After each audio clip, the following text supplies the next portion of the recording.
Quanto mais eu aprendia sobre os chimpanzés, mais eu percebia o quanto eram parecidos conosco, de vários jeitos. Jane Goodall. Vocês estão ouvindo Outras Mamas com Bárbara Miranda e Thaís Goldcorn. E esse é o episódio 97, Jane, a mãe dos chimpanzés.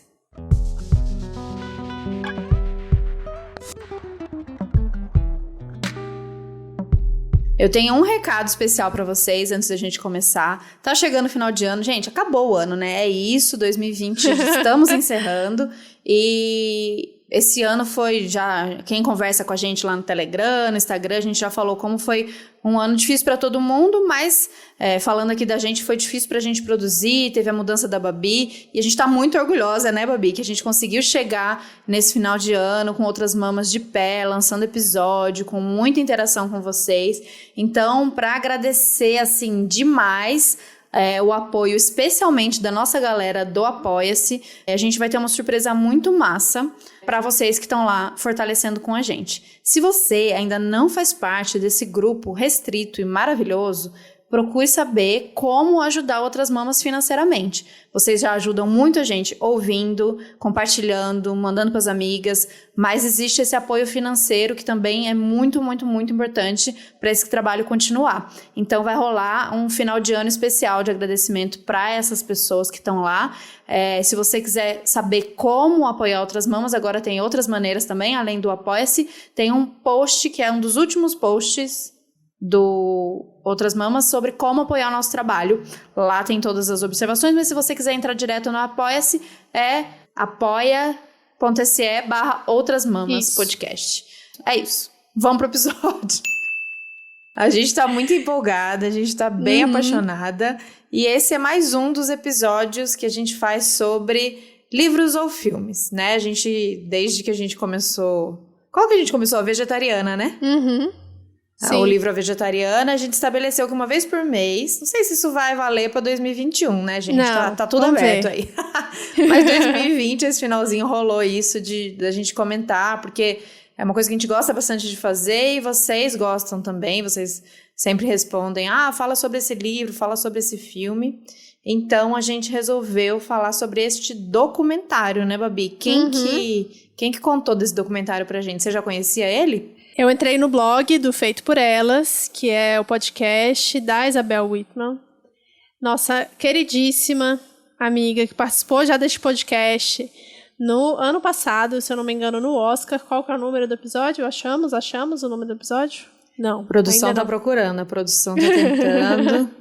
A produção tá com a internet lenta, mas a produção vai conseguir. É porque tem episódio demais nesse podcast, não é mesmo? Muita gente. Episódio 60, olha que número bonito. Ah, que legal. Episódio 60, que foi sobre o Oscar, sobre o feminismo, sobre vários filmes que estavam passando na época. E a gente chamou a Isabel, ela tem esse blog do Feito por Elas, que é o podcast. E aí eu fui lá procurar, né? Eu sempre procuro referências lá, porque eu confio muito no gosto da Isabel. Inclusive, beijos. Eu falei com ela no WhatsApp. Pedi dicas de filmes também que a gente possa falar aqui. Mas esse já estava na lista antes de eu falar com ela. E eu e Thaís resolvemos. Parecia uma coisa leve, uma coisa legal, ficar vendo os bichos na TV. E ver a história de uma mulher tão incrível que, na verdade, nunca foi uma pessoa que, assim, sempre me chamou a atenção. Mas eu nunca... Daquelas que nunca teve TV a cabo em casa e não tinha National Geographic. Então, eu não sabia quem ela era até eu virar vegana, assim, até pouco tempo atrás, sabe? Que é essa... primatóloga, pesquisadora de chimpanzés, que já tem 86, se eu não me engano, 87 anos, fez esse ano. Incrível, com uma história incrível. E esse documentário, filme documentário, né? Ele é meio que um misto aí dos dois. Ele tá disponível no Disney Plus. E ele é de filmagens, a maioria das filmagens que aparecem no filme são filmagens que estavam perdidas por aí nos arquivos da National Geographic, e eles acharam em 2014 e resolveram fazer esse documentário da vida dela. E é, assim, lindo de morrer, tanto visualmente, quanto em termos de narrativa, quanto de admiração por essa mulher que fez acontecer tão cedo, sabe? Ela nasceu em 1934, e na hora que eu vi, eu falei, gente, ela é mais velha do que a minha avó, que já faleceu, no caso. E ela tão novinha, com 26 anos, foi lá pra Tanzânia, na África, pra pesquisar sobre os chimpanzés, sem nunca ter estudado nada a respeito desses bichos. É muito doido, muito doido. Sim, acho que o grande feito desse documentário, além dessas imagens maravilhosas, que eu achei assim, eu tive certeza que... Eu tinha já lido resenha sobre o filme, mas eu tinha certeza que aquelas imagens eram novas e eram montadas e era ficção, porque não é possível aquela qualidade e o material, né, disponível. Mas com certeza para mim o grande destaque, o grande feito desse documentário é essa figura, essa personagem, essa mulher. Que mulher, assim, eu fui ficando cada minuto de filme mais encantada, mais apaixonada, e daquelas histórias que a gente tenta não se deslumbrar e não romantizar, e aí a gente pode depois mais pra frente trazer nossas críticas, mas como é difícil, porque é uma história que parece muito redondinha e muito montada mesmo pra ser como se fosse uma ficção, porque é aquelas histórias que parece que a pessoa tá predestinada àquilo, né? Sim. Ela conta que desde muito pequena ela se imaginava trabalhando, vivendo junto com os animais, e especialmente com os chimpanzés ou com os animais na floresta, na África. Ela tinha essa ideia, esse sonho, essa quase obsessão sobre isso, e ela foi atrás, com certeza ela foi atrás, mas também as coisas foram acontecendo isso, e ela fala isso no filme, né, sobre buscar, mas também sobre uma ajuda das estrelas, assim, é muito incrível. E eu lembrava muito pouco também, apesar de a gente já fala bastante sobre isso aqui, eu sou uma apaixonada por animais desde sempre, mas eu era aquela clássica apaixonada por cachorro, gato. Eu não tinha essa fixação, eu não curtia muito assistir National Geographic, essas imagens da natureza selvagem, assim, nunca, isso como criança, não era muito não. Então eu lembro porque passava isso, acho que canal aberto até, então eu lembro da figura dela, mas eu não era uma ficcionada não, achava chato a narração, né? Esses programas eram bem caretões, assim. Era meio... dava sono, né? Dava sono, exato. E acho que quem se prendia naquilo era porque realmente era muito fascinada com aquelas imagens, que são muito incríveis mesmo, né? Umas imagens... como a gente sempre imagina como essas pessoas conseguem chegar tão perto, como essa câmera, como essa qualidade dessa imagem, esses trechos que acho que desde sempre no Fantástico, na Globo também, né, aparece alguma coisa de vida selvagem, eu fico, cara, como que essas imagens são feitas assim, num momento de intimidade dos bichos e tal. E aí, nesse documentário, a gente vai ver como foi o processo da Jane, né, que é um processo muito incrível e muito, especialmente naquela época, muito atípico, muito diferente, muito questionável, né, pela comunidade científica, de como ela chegou até ali e como ela fez, sendo uma mulher, como a Babi disse, muito jovem e não acadêmica, não do meio, né.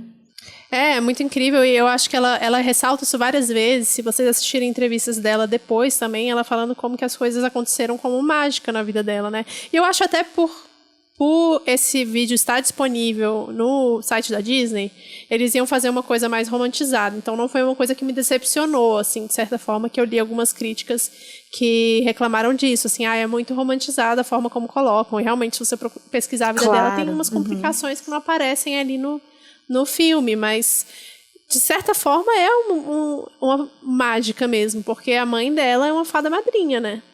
Você parar pra pensar que em 1960 sua mãe falar, não, vai lá minha filha, vai pra África estudar um monte de chimpanzé e tá tudo bem, sabe? Ela é muito doida. Imagina se ela fosse uma pessoa que não tivesse essa mãe que ela teve. Isso foi uma das coisas que mais me pegou no início do documentário. Eu falei, cara, alguém tem que fazer a história dessa mulher.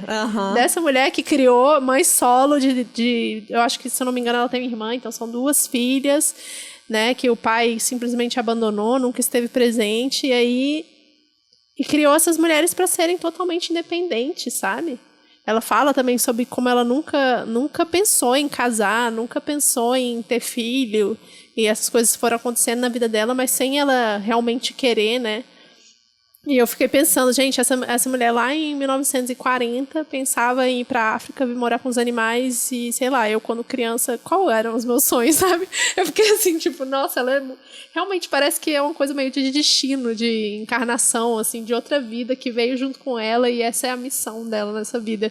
E é muito bonito, meu Deus, eu fiquei muito emocionada. Não, é bonito demais e é isso, a gente consegue imaginar... Mesmo com esse apoio da mãe, mesmo com esse apoio que ela teve a partir do momento que as coisas foram acontecendo, né? Porque no começo ela foi muito desacreditada e ela conseguiu chegar lá porque ela era secretária, gente. Ela era secretária desse cientista, desse cara que era como é que era, não? Como é que é o nome dele? Até perdi aqui. O nome dele é Louis Leakey. Sim, que ele acredita naquela menina, ele percebe ali nela, ela fala as características, né, que ela tem, que é paciência, destemida, apaixonada pelos animais, e isso bastava para ele, não precisava de nenhum currículo, de nada mais. E ela era secretária, ela já estava, né, na Tanzânia, ela não foi por acaso, uma amiga estava morando lá e ela convidou e ela foi.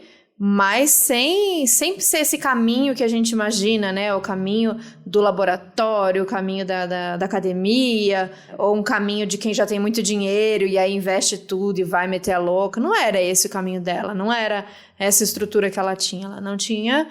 Ela se jogou mesmo, mas meio que tentando guiar por esse caminho do que ela acreditava, do que ela queria fazer, que era viver na África e não numa cidade tranquilinha, né, estudando. Não, ela queria estar no meio da floresta, observando os animais. E ele percebeu essas características rapidamente nela e mandou ela para lá. Só que enquanto ela não tinha nenhum resultado, ou a coisa aconteceu meio lenta, ela foi muito desacreditada. As primeiras observações delas foram muito desacreditadas. Você imagina, quem ia confiar e quem ia acreditar nessa menina sozinha, fazendo essas observações e essas anotações.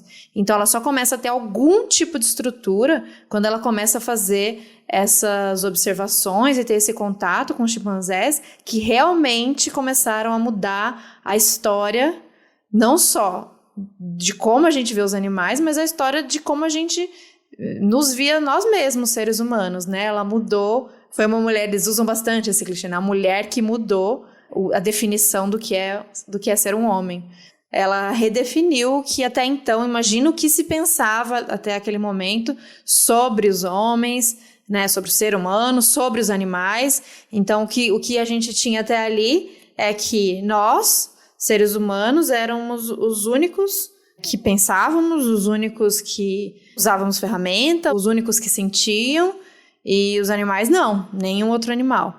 E aí isso deu uma bugada, né, na cabeça da galera.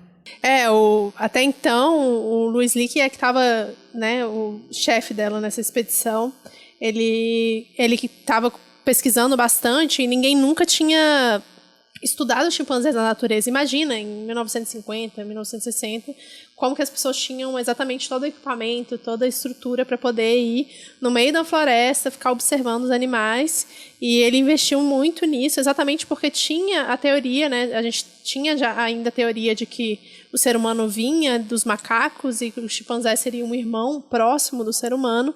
E ela veio para quebrar com tudo isso. Eu até separei uma frase de uma matéria que aparece no documentário, mas eles não leem. Então, só se você leu em inglês e prestou atenção na cena que você vai ler o que está escrito no jornal, que é quando ela deu as primeiras observações sobre o uso de ferramentas, que foi finalmente depois de, eu acho que 5 meses que ela estava lá e ela conseguiu se aproximar dos chimpanzés, ela viu que eles também utilizavam ferramentas. Aí ela teve essa descoberta, na verdade, essa observação de que, olha, o ser humano não é o único animal que utiliza ferramentas.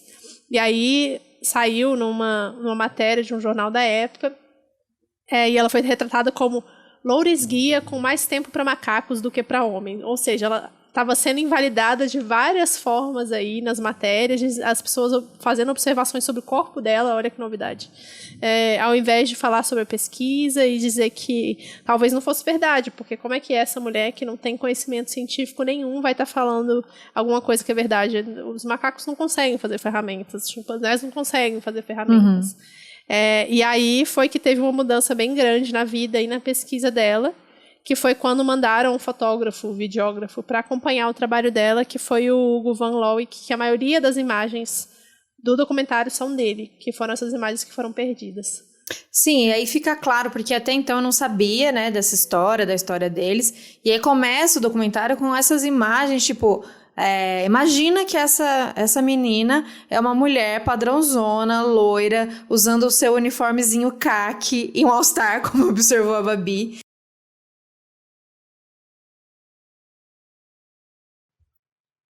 No meio da floresta. Ou um mocassim, assim, bem fininho, batidinho. Então, essa mulher com esse cabelo loiro, lindo, a cor do cabelo é a cor do uniforme, a cor da pele, que é aquela pele dourada.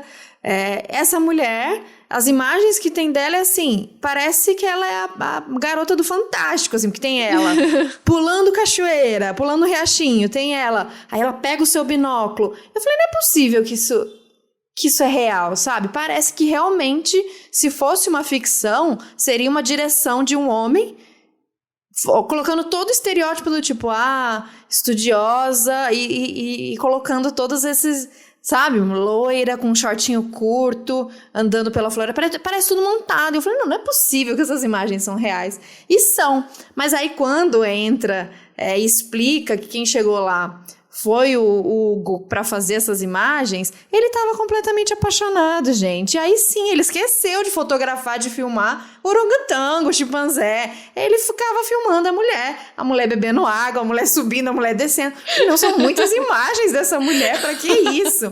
E de perto, e fazendo qualquer coisa, sabe? Pegou um gravetinho, meu Deus! E é isso, esse homem estava completamente vidrado nessa mulher. Imagina, chegou na floresta, só os dois... Só tinha ela, ele falou, é isso, eu vou fazer um filme da vida dessa mulher. E acho que tem também, ela fala muito isso, que ela não queria ser essa figura, né? Ela não queria ter esse rosto, ser uma figura conhecida. Mas isso aí já estava sendo produzido como essas imagens para National Geographic, né? Isso mais para frente. Então, ela também era uma personagem importante, não é? Para ela era uma missão, era o trabalho sério que ela estava fazendo, de observação, de aprendizado, mas para todo o dinheiro que tinha envolvido por trás, era além dessas descobertas, né, que deveria ser o mais importante, científicas que mudaram o curso da humanidade, era também construir essa narrativa com essa história dessa mulher jovem, loira, que vivia na floresta abraçada nos chimpanzés. Sim, e aí na verdade demorou um tempinho, né, pra ela conseguir abraçar os chimpanzés de verdade. É legal como eles vão montando essa narrativa e ela vai contando a história, assim. Aí tem vários desenhos e anotações que ela fazia na época. Eu achei muito massa a forma como foi feito isso. E ela realmente foi paciente, né? A partir desse momento que ela conseguiu se aproximar, ela conseguiu realmente ficar do lado deles. Era, tipo, do lado mesmo, muito perto. Eu ficava chocada, assim. Meu Deus, tá muito perto. Porque, assim, os chimpanzés são muito fortes, né? Uhum. Sobe lá a árvore com o braço só, pô. Puxando o galho da árvore com o braço só. Imagina se chega perto e dá um tapão. Mas ela tava lá de boaça. Pelo menos nas filmagens parece que ela tá tranquilona, né? Tipo, ela dá um sorriso, ela fica meio emocionada. Muito assim, emocionada. Muito chocante. Eu ficaria morrendo de medo. Não, ela não tinha medo. Realmente, ela entrou ali, ela era completamente vidrada. Ela confiava que se ela estivesse ali só, sem invadir o espaço deles, sem querer forçar nenhuma barra, por isso que ela foi tão passo a passo e tão paciente, ela dava um passinho. Isso porque foi condensado num documentário, mas você percebe que foram meses ali de muita paciência. Ela acreditava que fazendo isso de maneira tão respeitosa, porque ela era como ela vê, como ela vê os animais, de maneira muito respeitosa, que eles não fariam nenhum mal a ela. E aí é um ponto, né, Babi, mandar essa menina sem nenhuma estrutura e ela poderia facilmente ter morrido, assim. Ela não tinha noção nenhuma, mas quem mandou ela e quem já, né, as pessoas mais experientes sabiam de todos os riscos que ela estava correndo. Você imagina? E você falou da mãe, é isso, falaram assim, pode, não, vai, mas você precisa de um acompanhante, Porque ela é mulher solteira, não pode. Mulher solteira, imagina, né? Porque uma coisa que não mostra é essa relação também com as pessoas, com os habitantes dali, daquela região. E aí ela leva a mãe dela, simplesmente a mãe dela. Pois é, tá vendo? De novo a mãe dela é maravilhosa, por um motivo. Maravilhosa, eu quero um documentário sobre a mãe urgente, as imagens da mãe, de boaça, lavando suas coisas, e a hora que cai Cai o sabonete. E ela fica procurando no lago, perfeita essa mãe. E tranquilonas as duas, acho que assim, totalmente sem noção dos perigos e de tudo que aquilo estava envolvido, sabe? Ela foi, a Jane, ela foi movida, motivada por uma paixão, por uma missão de vida, e a mãe foi porque quis apoiar a filha de qualquer maneira, assim, é isso, filha? É isso que você quer? É isso que é sua missão? É isso que vai te fazer feliz? Bora, tô junto, foi realmente isso. Pois é, não, muito doido, né? É muito maluco. E aí, eu acho que ficou faltando talvez uma parte aí de mostrar quando que a mãe dela vai embora, quanto tempo ela fica. E parece que a irmã dela também foi nessa expedição, não foi só a mãe, e a irmã não aparece. Enfim, a gente não tem como saber porque são sempre essas imagens depois que o Hugo chegou, né? E nossa, a cena acontece essa aproximação e depois de um tempo os chimpanzés começam a se aproximar do acampamento que ela tava para pegar a banana que ela tinha guardado lá. E aí mostra, tipo, eles destruindo tudo pra pegar as bananas e pegando, ela fala, começou, tipo, uma temporada de roubo no acampamento, doido, com eles pegando cobertor, pegando um monte de coisa e, tipo, umas cenas bem visualmente violentas, né, meio caótico, assim. E ela continuou tranquila, eu falei, gente, não é possível. E depois dessa aí, eu tinha ido embora. Sim, e brigando entre eles, né, bem violento, deu uma desestabilizada ali na paz do espaço. Você sabe que esse negócio de banana, eu preciso achar isso. Eu vi um post recentemente falando que não é natural dos macacos comer banana. Você viu isso? Ah, é? Não vi não. Eu vi falando isso. Até alguém pode comentar depois, falar com a gente se viu isso. Porque ali, obviamente, ali era... já tinha intervenção do ser humano, né? Era anos 60... Mas me pareceu um contexto bem próximo do natural, né? E eles vidrados, loucos, enlouquecidos por banana. O que essa matéria, eu preciso achar isso, falava, o post, enfim, é que até eles gostam de banana, mas que não é uma coisa que eles teriam, assim, à disposição normalmente. Todo, né? Não sei se faz isso... Não sei, tô confusa com isso. Mesmo porque pela quantidade de açúcar e de carboidrato e tal, nem era pra eles comerem tanto, assim. E aí virou uma coisa, a imagem que a gente tem, né? Macaco banana. Mas que isso foi introduzido por nós. Por outro lado, eu fico pensando que não, né? Para os que estavam ali na África, eu imagino que seja natural. Mas é isso, não come só isso, né? Mas pensa bem, também é uma coisa de, tipo, tá disponível, né? Porque uma coisa é você subir na bananeira e pegar a banana. Outra coisa é a banana já está colhida ali no chão. Achar no acampamento de uns trouxa que largaram um cacho gigantesco dentro. É verdade. Então, acho que ficou meio fácil, assim. Então, eles voltavam. E aí que ela começou a realmente estabelecer uma confiança com eles. E brincar, e pegar, e fazer todo o ritual em inglês chama grooming, né? Que é tipo de cuidado um do outro, porque eles passam muitas horas cuidando um do outro, catando bichinhos, piolhos. E aí ela fez parte disso também. Isso é muito legal, né, cara? Os bebês chimpanzés são a coisa mais fofa do universo. Sem condição nenhuma. E ela dá nome pra eles. E aí, inclusive, é uma coisa que ela também foi criticada, né? Porque normalmente na ciência os animais, os objetos de observação são tratados como número. E ela deu nome. E ela fala, não, esse aqui é a flor, esse aqui é a FIFA, esse aqui é o fulano. E a galera falou, não, tá fazendo errado. E ela falou, não, foda-se. Tirando sarro, né? Bem doida. A pessoa tá dando nome e ela nomeou. Imagina quantos ali ela convivia. Ela nomeava todos, e os bebês e tudo mais. E é muito interessante como esse documentário e esse episódio, né, Babi, se conecta com o episódio passado. Nossa, demais. Da Simone, porque a Simone tem um quesinho de Jane aí, né? Essa relação muito genuína e muito humilde em relação aos animais, sabe? Eu imagino o quanto era diferente, né? O quanto ela era diferente das outras, porque quem trabalha com os animais, os biólogos, enfim, como chama essa profissão? Etólogo. Obviamente tem um amor pela ciência, né? Então tem um amor pela fauna, pelos animais no geral, porque quer estudar comportamento, porque quer preservar, obviamente. Então, né, no geral, essas pessoas são as que preservam, são as que cuidam. Mas ela tá ali um passinho à frente, porque é considerar o indivíduo, né? Que é muito da conversa que a gente teve com a Simone aqui. Então, esse fato, essa mudança dela nomear os animais, ela colocar nomes, ela foi criticada como, você tá humanizando, querendo humanizar esses animais. E, na verdade, foi a forma que ela encontrou de se relacionar com eles. E a partir dele, para mim, eles são indivíduos. Então, eu preciso saber quem é o bebê de quem que chama isso, e as características e a personalidade, por que um é mais carinhoso, por que o outro tem ciúmes do outro, por que esse sofreu tanto com a partida disso, por que esse se distanciou e aí ficou agressivo. Então, a partir desse olhar que ela tinha para cada indivíduo, isso foi um ganho enorme também na relação dela de confiança com eles, mas também na pesquisa, né? Acho que ela conseguiu pegar detalhes ali de personalidade que antes não eram considerados, né? Era visto o grupo como um tal. E ela observou os indivíduos, isso muito massa. É, muito legal. E assim, como ela vai descrevendo, como ela vai mostrando cada um dos personagens da história, é muito lindo. Tem cenas bem tristes, na verdade, não vou dar spoiler das cenas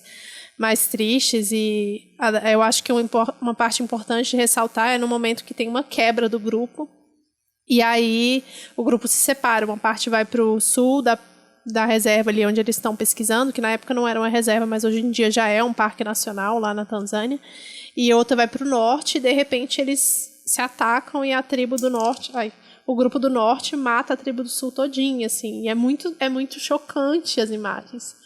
E aí ela fala sobre essa decepção que ela teve com os chimpanzés, né? E que ela fez uma comparação com seres humanos, assim, de tipo, cara, não é só a gente que se mata, sabe? Não é uma coisa totalmente humana, apesar de que a gente faz em proporções muito maiores, e a gente não faz só com outros seres, mas a gente faz com a natureza como um todo, né? Mas ela viu essa relação muito grande, assim, e pra gente também é meio chocante, pelo menos pra mim foi, né? Muito chocante, porque se a gente estudar a história da humanidade, vão ter vários relatos de tribos de Homo sapiens que mataram Homo sapiens, e os Homo sapiens mataram os Homo erectus e extinguiram raças inteiras de homens que vieram antes, né? E a gente não tá muito diferente disso, é muito doido.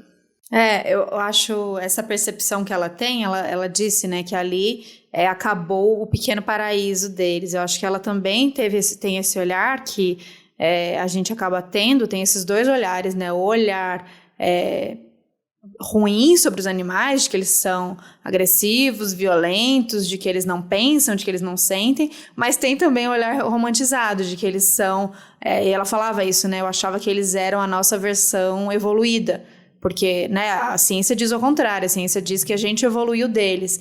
E ela estava ali tão vivendo aquela harmonia e observando aquela comunidade, que era realmente uma comunidade, né? Não eram famílias, era toda a comunidade que trabalhava junta, que tinha uma dinâmica para o bem da comunidade. E quando aconteceu a guerra, né, que ela chamou de guerra, quando aconteceu aquela violência toda, ela teve essa decepção de tipo, eu achava que eles eram a nossa versão sem a parte da guerra, sem a violência. E isso trouxe uma decepção muito grande para ela. Então isso também pra gente é um aprendizado, é um olhar interessante da gente pensar que isso nem quer dizer que eles são, né, a nossa versão superior, e nem quer dizer que eles são a nossa versão anterior, piorada. O fato de existir violência não faz com que eles sejam piores ou melhores, né? Eu não sei como eu vou conseguir explicar isso. A violência, ela obviamente é tudo que a gente combate, né? Tudo que a gente quer que não exista, é o mundo que a gente tem lutado para viver sem. Mas existe uma violência... Eu sei lá, eu acho que a gente tem que também ter esse olhar de que algumas coisas, elas precisam acontecer, né? Para o fluxo das coisas seguir, e que não tem essa visão romantizada de somos todos amigos, vamos nos proteger e tal. Que existem disputas. Eu não sei, eu fiquei também bem chocada com as imagens e tal, mas é um ponto pra gente refletir sobre a gente mesmo e sobre os animais, que também não são seres perfeitos, porque não existe perfeição na natureza, né? Existe essas tentativas de chegar nessa harmonia, existe essa tentativa de buscar felicidade, de buscar recompensa. Todo ser busca isso, mas que de alguma maneira o conflito ele vai existir em alguma proporção.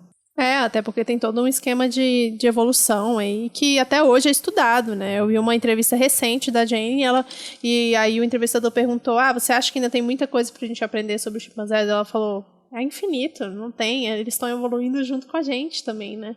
Então é muito difícil a gente determinar que uma hora acabou, agora acabou, não tem mais nada a aprender tudo com essa espécie, com esse animal, não tem, sabe? É muito doido. Inclusive, eu vou até procurar para colocar no Medium, que eu lembrei agora, de vários estudos que dizem que, na verdade, os animais eles têm um limite do número de indivíduos que conseguem ficar no mesmo grupo, né? Animais como chimpanzés, como bonobos, como seres humanos também. Tem um limite de quão grande consegue ser uma comunidade, de quantas pessoas a gente consegue lembrar, memorizar o nome, criar relação afetiva, e a gente, ser humano, estamos num nível de interação social, principalmente na internet, tão grande, que isso talvez seja um estresse muito grande psicologicamente pra gente, porque a gente não foi feito, a gente ainda não evoluiu o suficiente para conseguir lidar com tanta coisa, com tanta informação e com tantas pessoas ao mesmo tempo, com tantas demandas ao mesmo tempo, né? Então a gente não entende também, talvez tenha que ser estudado mais ainda essas questões com os animais, com outros animais, com animais não humanos, pra gente entender como que funcionam as nossas relações. Porque a gente acha que é infinito, né? Uhum. A informação é infinita, é poder infinito, é contato infinito, são relações infinitas, quando na verdade tem um limite, né? E a gente não põe esse limite. Os animais talvez eles instintivamente consigam colocar esse limite de alguma forma. Eu vou dar uma pesquisada e eu coloco para vocês no Medium. No início, ela foi lá para a Tanzânia para poder estudar o comportamento dos chimpanzés e tentar entender como é que o ser humano evoluiu também de um macaco, porque era essa a ideia que se tinha. E até então os chimpanzés seriam então os primatas mais próximos do ser humano. Mas recentemente, por conta das pesquisas genéticas todas, se descobriu que na verdade os bonobos são mais próximos geneticamente do ser humano do que os chimpanzés. E aí você se pergunta, o que é um bonobo? Se você não sabe, é um chimpanzé menor e muito, muito mais dócil. Os chimpanzés são muito mais agressivos, os bonobos são mais brincalhões, eles são mais infantis, eles param num estágio da evolução em que o cérebro deles fica mais infantil mesmo, com comportamentos mais que pra gente são infantis. E isso foi uma descoberta muito legal para se fazer, porque a gente se relacionava muito com os chimpanzés, e os chimpanzés têm essa coisa da violência muito inerente, principalmente à medida que eles vão envelhecendo, e os bonobos são super pacíficos. Então, se o nosso código genético está mais próximo do deles, quer dizer que meio que justificou também a nossa bondade, a nossa empatia, a nossa brincadeira toda. E, enfim, é legal dar uma olhada nisso também, nas matérias e nas pesquisas que tem falando sobre isso. Principalmente para argumentar aí quem fala que o ser humano é ruim por natureza. Que a gente tem também uma genética muito boa aí, né? Que a gente tem um primo distante, muito distante aí, que originou os bonobos e a gente. É bem bonitinho, principalmente os filhotes. Olhem sempre, filhotes. Eu acho que vale, a gente vai colocar mas vocês podem pesquisar, mas vou colocar umas matérias mais recentes que saíram sobre os bonobos. Tem umas manchetes engraçadíssimas, que é a vida sexual dos bonobos, os bonobos são macacos feministas, a homossexualidade dos bonobos. Eles são, gente, livrões e tem esses estudos sobre a vida sexual deles, que é uma coisa muito importante. Então, eles ficam se roçando, é uma fricção louca, assim, as gêmeas, onde eu tirei? As fêmeas ficam se abraçando e se esfregando. É coisa linda. Vou colocar algumas matérias para vocês se apaixonarem pelos bonobos também. Então teve esse momento aí de decepção, mas que a relação dela, a partir daí, foi uma relação de vida inteira, de dedicação mesmo a esses estudos e a observação dos animais. A paixão dela era ali, né, Gombe, que é essa reserva na Tanzânia, mas que teve um momento ali com a gente nem contou, né, que ela se relacionou com o Hugo. Então, esse fotógrafo, que ela chamou de homem muito bonito, e eu não achei. Então, ele é muito a cara do meu avô paterno, eu preciso colocar uma foto do lado do outro pra te mostrar. Eu assisti, meu Deus, parece muito meu avô. que também já faleceu, mas parece muito meu avô, é engraçado até. Mesma carinha, assim, pequenininho, baixinho, cabeçudo. Eu achei ele orelhudo. interessante, assim, mas bonito, exatamente bonito, não é? Mas ela também tem uma coisa estranha, né? Ela é dentuça, eles combinavam, tava na cara ali que a hora que chegou aquele homem. E aí é isso, eles se relacionaram, ele pediu ela em casamento, depois que ele foi embora, né? É muito fofa essa parte do pedido Muito de casamento. muito fofo. Foi por telegrama. Por telegrama, não Telegram, telegrama mesmo, para os jovens que não sabem. Procura e no aí Google. eles casaram, ele voltou, ele ficou bastante tempo com ela, mas aí eles foram para Serengeti, é isso? Serengeti. E aí ela começou a observar outros animais, né? Ele fazia esse trabalho de fotógrafo e documentarista, ele fazia essas imagens, mais na questão do audiovisual. E aí ela começou a ir aprender com outros animais, porque até então a mulher era especialista em observar chimpanzé, né? Depois de tanto tempo ali, ela já tinha seus métodos e seu jeito, ela tinha uma equipe já de alunos, de pessoas que foram estudar, e ela conseguiu uma base, um pouquinho mais de estrutura do que era no começo. E aí ela começou a observar outros animais, mas o negócio dela era lá mesmo, né? Ela tinha essa coisa com aquela relação que ela tinha criado com aqueles animais, com aquela comunidade específica, e com os chimpanzés. Acho que a grande objeto de pesquisa da vida dela, a grande missão da vida dela, e isso até hoje, ela é uma lutadora pelos animais, pela preservação e tal, né? Mas a coisa com os chimpanzés era forte demais, né? Ela precisava, alguma coisa fazia ela voltar para aquele lugar. Sim, e paralelo a isso, com a história de amor dela que é descrita, né, com o Hugo, ela casa e aí ela engravida e tem um filho. Eu achei muito bom que ela chama ele, porque é o Grub. E gente, quem coloca o nome do filho de Grub? Aí depois eu descobri que o nome dele era Hugo também. Também, é um apelidinho. É um apelido. Gente, eu falei, que demais essas imagens. Que incrível essas imagens do filho. É linda a criança, pelo amor de Deus. Um bebê na floresta, gente. Um bebê ali no meio de tudo da mata, nadando no rio, convivendo com os animais. Nossa, ele andando no rio e eu pensando, será que tem crocodilo aí? Tem jacaré? A preocupação cobra, né? Tudo que poderia acontecer, inseto. Sim. Mas eles contam disso, né? Que eles estavam muito cientes do que eles estavam fazendo com aquela criança ali. E que desde cedo eles ensinaram o Grub os perigos da mata, pra ele ficar sempre muito atento. E eu amo que ela fala, ele não gostava não de chimpanzé. Porque você espera, né? E ele? Como era a relação dele com os chimpanzés? Nossa, eu esperei essa resposta. Nossa, ele amava, foi criado junto. Mão dada com o... Como é que chamava o filhotinho lá? Até esqueci o nome. Enfim, com o filhotinho, nada. Disse que não gostava, não. Mas, nossa, gente, realmente vale a pena por tudo, se vocês assistirem esse documentário. Ele é curtinho e tal. Mas essas imagens dessa criança vivendo ali daquele jeito é uma grande loucura e, ao mesmo tempo, lindo demais.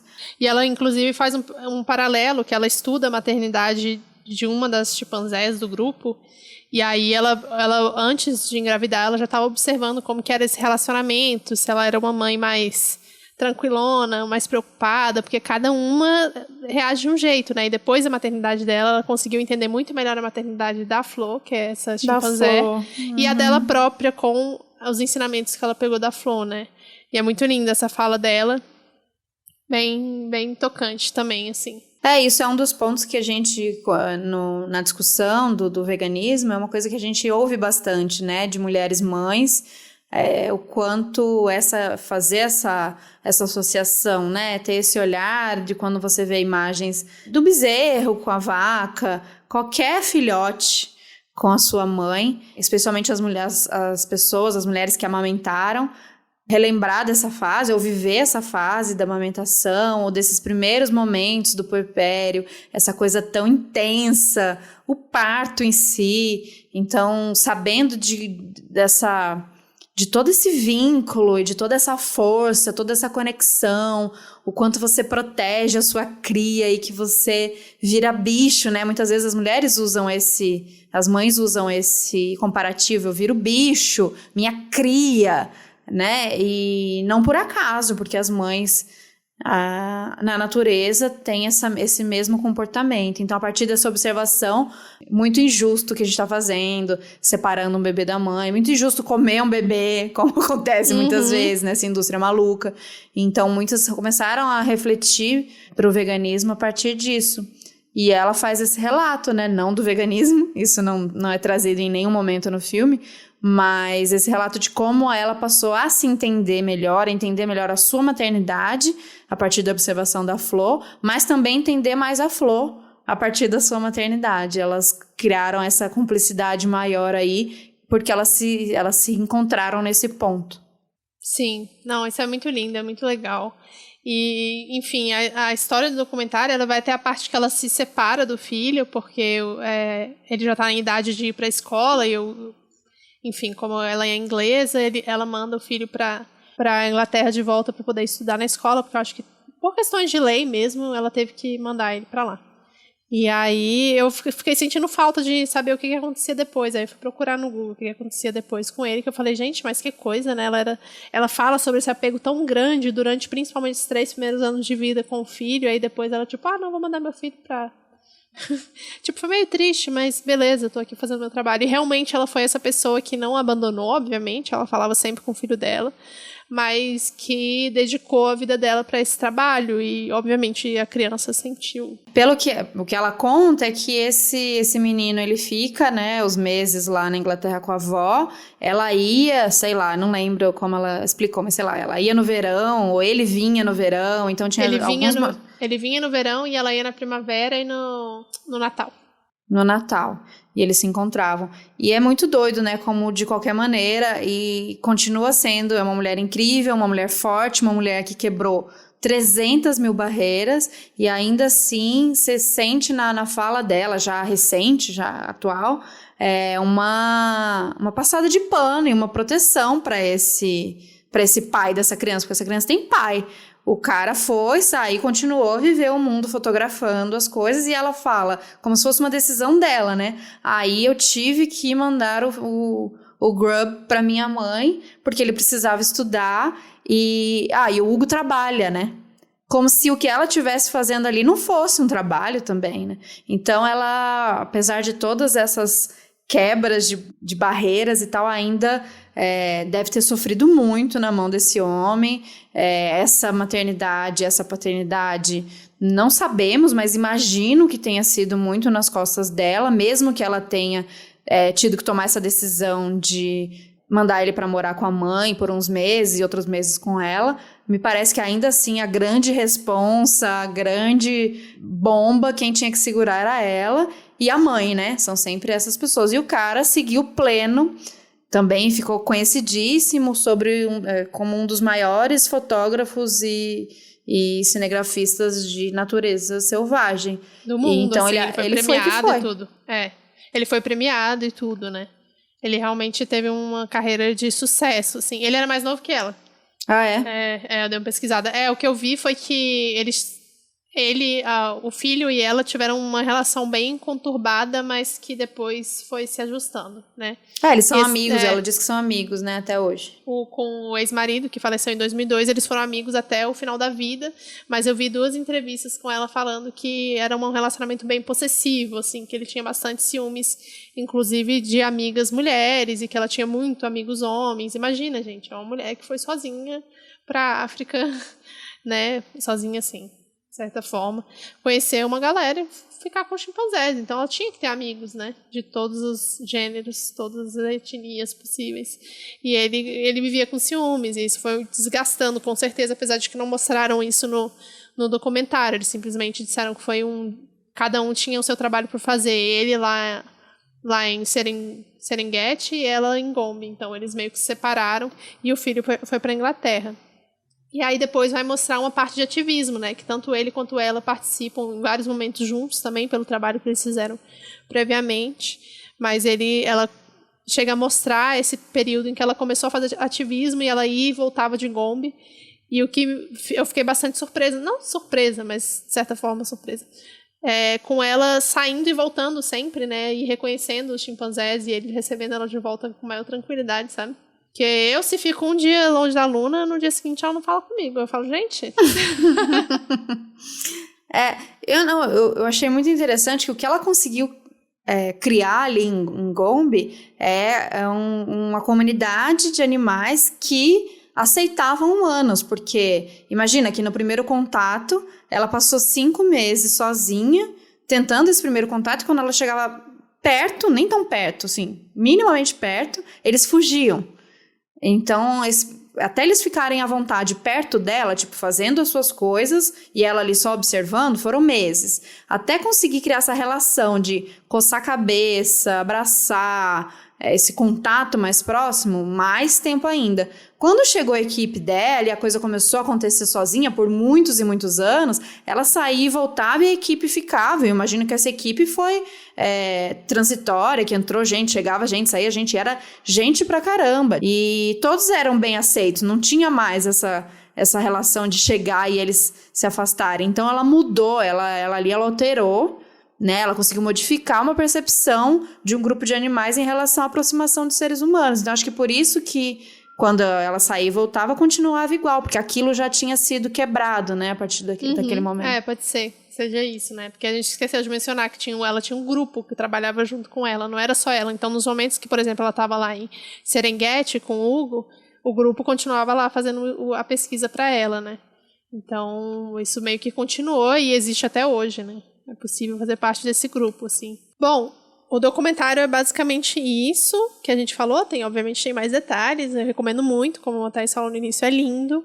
É apaixonante a vida dela, a história dos chimpanzés todos, que ela vai falar da história de cada um dos chimpanzés, também é bem legal.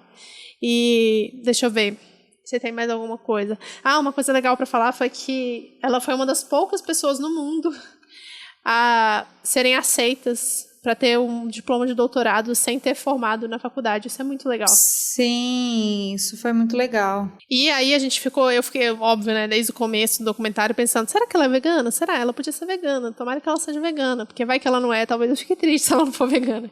E aí eu fui procurar, e ela foi vegetariana, obviamente, a maior parte da vida dela, mas tem um post no site dela mesmo, em 2017, dizendo por que ela adotou a dieta plant-based, ou, né, uma dieta vegetariana estrita, e ela acha que todo mundo deveria parar ou reduzir o consumo de carne. E é bem legal o texto. Infelizmente está em inglês, mas vamos colocar também no Medium.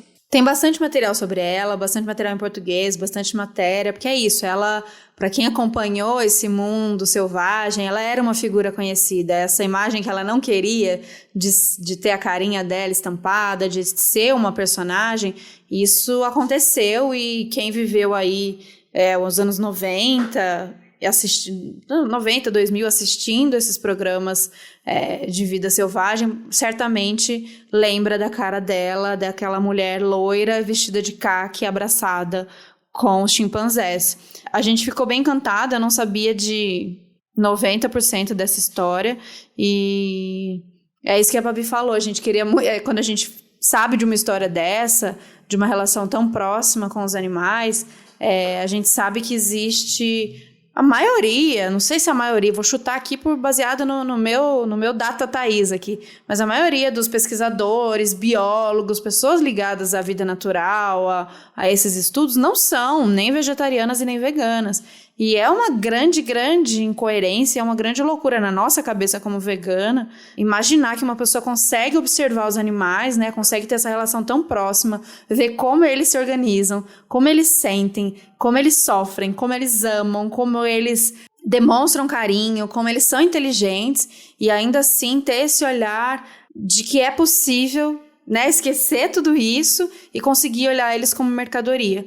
A gente fala ser vegana porque é o além da alimentação, porque existem muito, mas eu observo chimpanzés, o que eu como é vaca, mas, né, que a gente como vegana, a gente consegue, a gente tem esse olhar de ampliar para todos os animais, seja ele o tamanho que for, seja ele o tipo que for, e seja o tipo de relação que a gente vai ter, se não é comendo, né, não são os animais que se come, mas seja indo num zoológico, indo num safari e tirando fotos, vendo o animal fazendo palhaçada, tirando foto, né, fazendo um personagem. Então, o nosso olhar A partir do momento que a gente enxerga a exploração, enxerga esses indivíduos, a gente enxerga esses animais dessa maneira, a gente não consegue mais aceitar nenhum tipo de relação em que a gente explore ou que a gente diminua a liberdade ou a individualidade deles, né? Sim, com certeza. É muito doido parar pra pensar nisso. Ao mesmo tempo, eu tava falando pra Tá que eu não julgaria se ela não fosse vegana,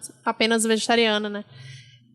Que normalmente os defensores dos animais são, porque, enfim, ela veio de outro contexto, outra cultura, nasceu lá em 1964, mas não, ela é uma pessoa que fala sobre isso, que defende, ela é muito, nossa, os vídeos dela são demais, os vídeos dela é recente, ela é bem senhorinha, gente, ela tem um canal no YouTube, e ela fala as coisas. Linda, né? Linda demais. Eu consegui achar essa mulher mais linda quando ela apareceu, na primeira vez que ela aparece no documentário agora, recente, eu tive um choque com a beleza, assim, dessa mulher agora, porque ela sempre foi bonita, assim, e bem padrão, assim, né, mas padrão, assim, por ser loira, magra e tal, mas ela tem um rosto diferente, né, como eu falei, ela é dentucinha e tal, e você viu uma timidez ou uma insegurança, né, as risadinhas tímidas e tal.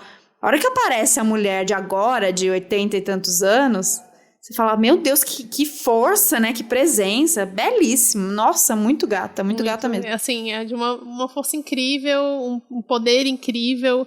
E a vida dela é isso até hoje. Ela dá entrevista, ela faz vídeo no YouTube, faz live. Gente, ela é demais. Assistam, procurem sobre a vida dela, se inspirem na vida dela, né, em como ela vê os animais, até de uma forma meio inocente, assim, meio infantil. Ela carregou essa inocência dela de querer cuidar dos animais pro resto da vida, né.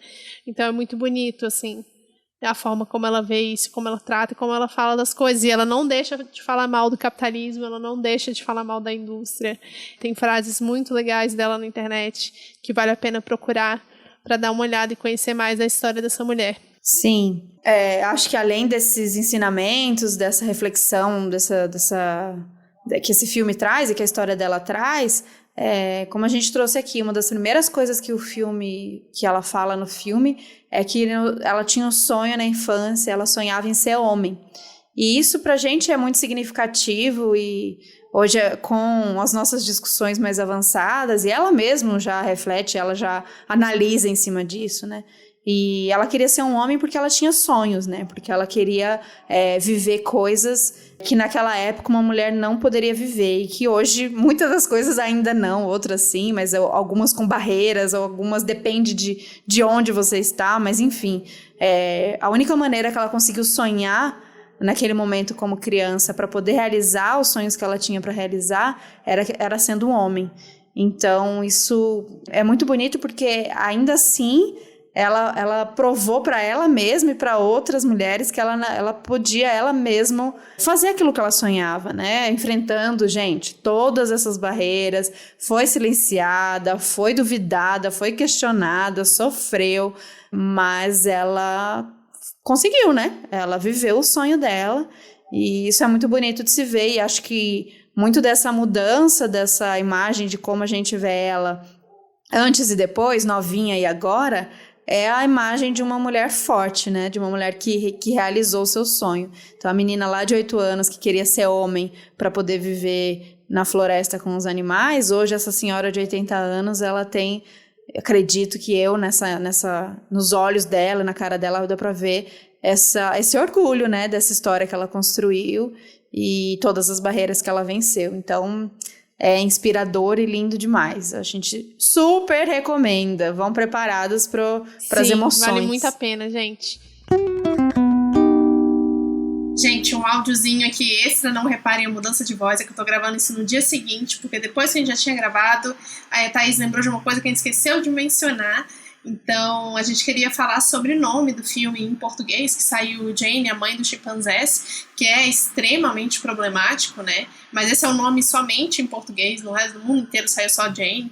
E sei lá por quê, não, mentira, não sei por quê. Porque esse foi como ela ficou conhecida, como foi traduzida a figura da Jane mundialmente ali desde os anos 60. E esse nome ficou marcado, ela era apresentada dessa forma em várias revistas, vários jornais, e enfim, eu acho que por esquema de estratégia de marketing, inclusive, talvez a Disney, a National Geographic tenha colocado esse nome para todo mundo saber. A Jane é a moça dos chimpanzés, não é qualquer Jane.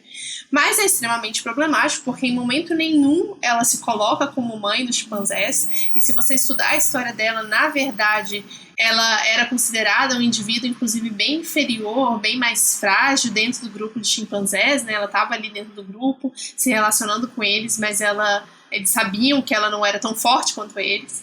Isso tem vários estudos, tem vários relatos dela. Então, eu acho que esse nome, a mãe dos chimpanzés, foi dado só por questão de marketing para as pessoas saberem quem é logo de cara, mas que não faz sentido nenhum, porque ela não tem uma relação de maternidade e nem faz sentido porque ela não tem uma relação de cuidado maternal com os chimpanzés. Ela tem uma relação de preservação, assim como ela tem com a natureza como um todo e com outros animais, né?